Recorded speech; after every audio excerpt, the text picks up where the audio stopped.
What's up, everybody? It's me, Greg Miller. Just saw Resistance 3, and I'm here with the game's writer, John Paquette. How are you, sir? I'm great. How are you? I'm great. Pleasure to see you. In there, we got to see, the new sniper rifle. It's secondary fire that explodes people right away. The new Chimera snipers who can go into cloak mode. None of that did anything for me. What did it for me was when they were describing the game, and they talked about how the doctor comes to get the man to leave. He doesn't want to leave his family. His wife says, you have to go. Tell me about the story in Resistance 3. Sure. Well, Resistance 3 starts about 4 years after the end of Resistance 2. And if you played Resistance 2 to the end, you know that Nathan Hale, the hero of that game. Spoiler alert. Spoiler alert. Okay. That guy was killed at the end. And Joseph Capelli was the guy who killed him. He had to shoot him because Nathan Hale was turning into a Chimeran. And, in order to save the human race, Joe had to kill that guy. Otherwise, he would have become an enemy.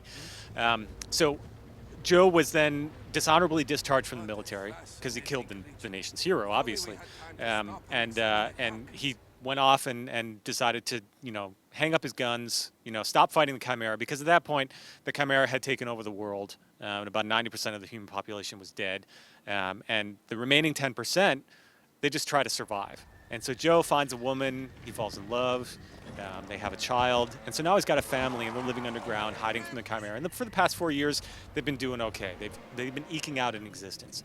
But at the beginning of Resistance 3, the Chimera find them, partially because of Dr. Malikov, who was a character from Resistance 2. And Dr. Malikov brings an interesting dilemma to Joe.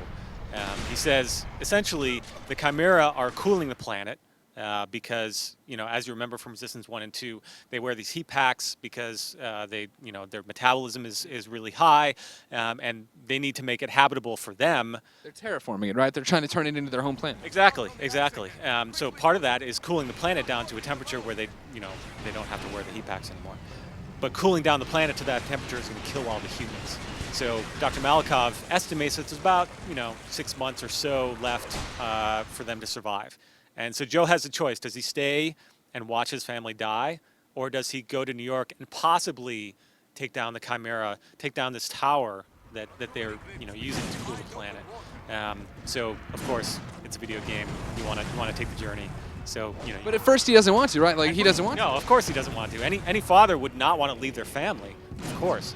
But when his wife, brings to him the information from Dr. Malikov and says, "Honey, I don't want to watch Jack die, their son." And he's like, and she says, "Don't make me choose."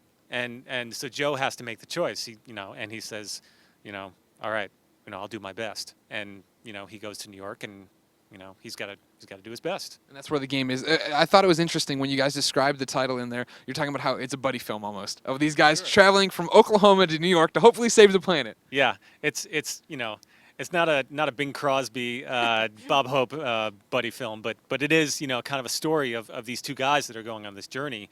One of which, Dr. Malikov, is kind of the brains of the bunch, but he's not a fighter. He's an old guy, so he needs Joe Capelli to protect him, because Dr. Malikov is probably the only guy left on Earth who knows how to take down this tower that they're going to find in New York. So the two of them need each other in order to save Joe's family. Another big push for Resistance 3, at least from what we saw today, was different environments. Like, we've seen some stuff, what we debuted today, right, was fighting through this woods, very slow and steady, trying to take out all these snipers, and then that's in a sharp contrast to the boat level, which is super creepy. Tell me a little bit about the environments. Like, how did you find what you wanted to use in Resistance 3? Well, early on, we kind of mapped the journey that the player was going to go on, and we looked at, we drew a line from Haven, Oklahoma to New York City, and we looked at all the environments that the player could go through on the way there, and we said, what would make a great player experience? And there's a variety of things that we came up with. Some of them we threw away, and some we kept. And our main goal is to have an experience that is very well paced. Something that the player is gonna, like any good drama. Drama is paced well. You have your up moments and your down moments. And in Resistance 3, we want those moments to come and go, so that the player feels like they're on a longer journey. But if you play for 30 minutes or so, you're going to get a great experience.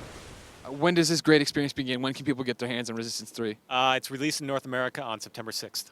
Great. For all the news on Resistance 3, keep it here on IGN.com.